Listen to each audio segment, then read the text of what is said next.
his fingers close, the ref said. And he's nearly put me in the eye before. Feels like the back of my eyeballs hurt. Only Tom knows what happened.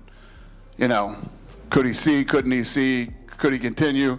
Only he knows that. Oh, I couldn't care less, to be honest. Honestly, he's the last person on my mind this week. Did that bother you at all, having to deal with that? Because you didn't do anything wrong. You obviously wanted that fight. I just wanted to fight. Right. Didn't matter if it was him or somebody else. The issue was that I just wasn't fighting and I wanted to. I was healthy. So I'm aware, me, just like anybody else, we've all got a sell-by date in this sport. We can all only do it for so long. I've had a relative amount of fights now. This is going to be my 10th or 11th UFC fight, I think. So I'm not going to do this forever. So I just wanted to fight while I still can. Just like, you know, I can't make people fight, right? If I want to put together a fight, I can't make people fight. And you definitely can't make somebody continue if they feel they've been injured. Only Tom knows what happened. You know, could he see, couldn't he see, could he continue? Only he knows that. Anything about the eye poke here, you know, it's tough. The eye poke was brutal.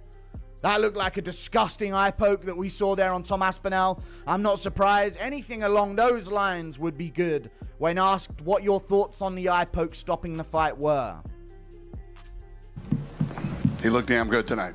Yeah, Cyril Gahn looked damn good. And then we just move on. Jon Jones just shook the entire MMA community again, this time not with his fists, but with a single social media post that sent shockwaves through the heavyweight division. After Tom Aspinall's fight with Cyril Gane ended in a controversial eye poke, fans thought the chaos might die down. But then Jones, the master of timing, jumped right back into the spotlight. A single photo, Jones wearing an eye patch, turned into one of the most talked about moments of the week. And instantly, talk of his return, rivalries, and potential matchups flooded the internet. It feels like the heavyweight division just caught fire again, and every fan wants to know, is Jon Jones plotting his comeback? Before all this, Tom Aspinall seemed unfazed by Jones. When asked if he cared that Jon might be watching his fight, Aspinall simply shrugged it off.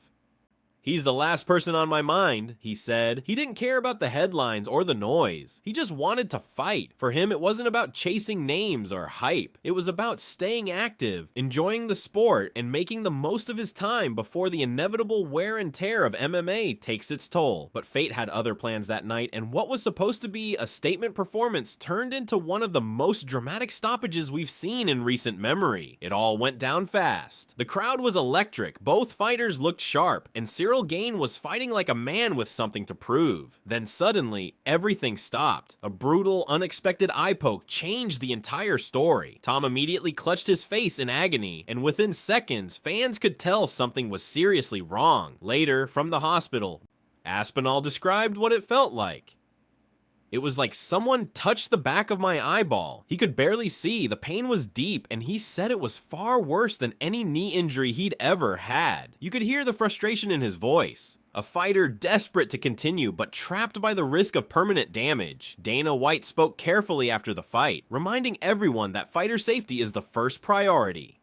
You can't make someone fight if they're injured, he said. Only Tom knows what he felt. Fans immediately split into two camps, some saying the fight should have gone on, others defending Tom's decision to stop. But regardless of opinion, the eye poke instantly became the headline of the night, overshadowing everything else that happened inside that octagon. MMA Guru, one of the sport's loudest online voices, didn't hold back. He called the poke disgusting and said it ruined what could have been one of the greatest heavyweight fights in years. He praised Gane for his early dominance, sharp jabs, crisp footwork, total composure, but admitted the ending was devastating for everyone watching. Still, he noted that maybe, just maybe, the chaos had a silver lining, a rematch that now feels 10 times bigger. Even Dana White agreed, saying the second fight would draw huge interest. While the debate raged online, Tom Aspinall gave fans a closer look at his mindset. Lying in a hospital bed, he explained how terrifying the experience was. The poke was so deep it felt like the opponent's finger went behind his eye. He couldn't read words on the wall, couldn't see clearly, and even joked grimly that it was scarier than his knee injury because With an eye, you don't know if it'll ever be the same. But despite the fear, Tom stayed composed, determined to recover, train again, and get back to doing what he loves most. That raw honesty made fans rally around him even more. Sugar Sean O'Malley, who knows the sting of a controversial stoppage, chimed in next. At first he thought the poke didn't look serious, until he saw the slow motion replay. "Man, that was deep," he said. "He got hit in both eyes." O'Malley praised Cyril Gane for his smooth performance, but sympathized with Tom. He called the whole thing heartbreaking, pointing out that fighters live for these moments, and having it ripped away by an accident in the main event feels like your entire world just stopped. What are your thoughts on the eye poke and the way the fight ended and how it all went down? Yeah, I thought a lot. Jon Jones, listen, guys, Jon Jones, after his performance against Cyril Gane, a lot of people wrote him off, but he looked damn good tonight. Again, maybe we'll try one more time, but maybe we won't, and we'll just move on to another topic. But the initial question was his thoughts on the eye poke. Yes, I agree. I think that, I said earlier, because of the Jon Jones fight, I think everybody was sleeping on Cyril Gane and sort of wrote him off. And he's right behind me. He's coming in next, so you guys can ask him how he felt. But I feel like, I'm sure in his camp, he was training like an animal for this fight, and it's unfortunate that it ended the way that it did. And yes, I think that there probably will be a lot more interest in the rematch after they saw, he had Tom bloodied up, and Tom didn't want to continue in the fight. So the rematch is very interesting. "You train for months," he said, "and then it ends like that. It's brutal." Analyst Nick Pete agreed that there was only one logical move now: book the rematch. He said the UFC didn't even need to think twice. This fight needs to happen again, and soon. He also praised Gane, calling it one of the best opening rounds of his career. "He looked phenomenal," Nick said. "His distance, control, and patience were perfect. The fight was just heating up before that eye poke turned everything upside down. But then, just as the dust was starting to settle, Jon Jones decided to stir it all up again. Out of nowhere, he changed his profile picture to one of himself with an eye patch. A sly, mocking jab aimed right at Aspinall. Fans lost their minds. Some called it hilarious, others called it disrespectful, but everyone agreed on one thing: Jon Jones was back in the conversation. And when Jon Jones enters the conversation, the entire sport pays attention. Soon the comparisons began all over again. Tom Aspinall versus Jon Jones. Analysts broke it down from every angle. Some said Tom's youth, power, and athleticism could overwhelm Jones. Others argued that Jones's fight IQ and experience would expose the holes in Tom's game. Even Tom himself once admitted, "I'm not better than Jon at any one thing, but I'm bigger, faster, younger, and I hit hard. I think I'm a tough matchup for him." That humility made fans like him even more. But it also made Jones's subtle jab feel like the start of something much bigger.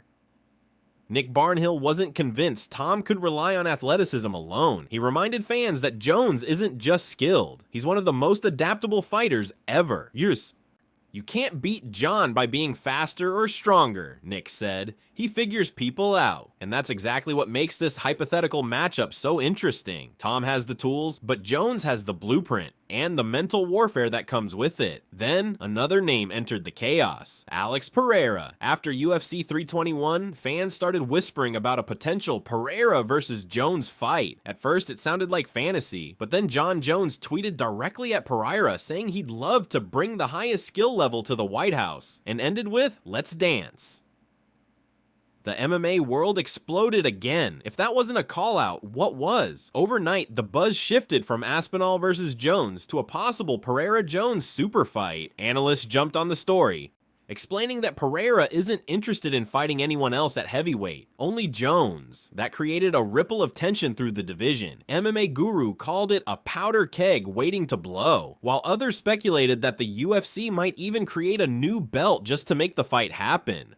Stephen Barnhill Jr. added fuel by suggesting the UFC could design a GOAT belt for that exact matchup. a symbolic title for the greatest fighter alive. It sounds crazy, but in a sport built on hype, anything can happen. Pereira, meanwhile, has been destroying everyone in his path, already beating multiple former champions in record time. A clash with Jones could define an era. Barnhill even joked that the UFC might create a new 225-pound division just to make it work. They made the BMF belt, he said. Why not make one for the greatest of all time? The idea might sound ridiculous, but it's exactly the kind of marketing move the UFC loves, and fans would eat it up. Amid all this, Tom Aspinall's future hangs in the balance. His recovery is going well, and fans are waiting anxiously to hear when he'll be cleared to fight again.